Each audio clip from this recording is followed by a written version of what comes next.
small version of buildbox, not old version, but a simple buildbox 3 version. If you open, you can see just a box that if you double click on it, that you can see it does not have any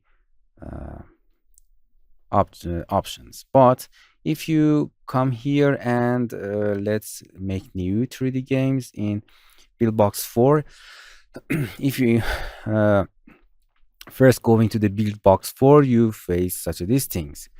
If this character is completely animated and you can move it, it's an FX. If you double click to that, you can see it has a lots of animation. You can see a lots of animation imported to that here, animations, and it uses lots of brain boxes.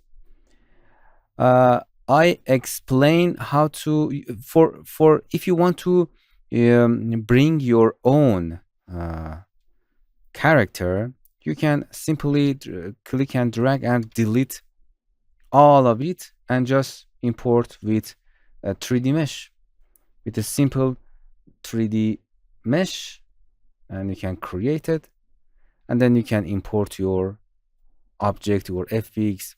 I explained it before in how import your FX, but if you import an FX, it gives you another such as these things that you connected your animations. I explained it before and don't want to repeat that. And I give you the links to description. You can go. If you want to use this, you have to delete all of it, these nodes. We double click on this dummy. You can see we have nothing, and you can import it your FX instead of that, and begin from scratch. You learn it in buildbox 3, but you can go to the buildbox 4 and do exactly such these things and so use these settings. Okay, go to the link that I give you to the description and you can watch. Thank you.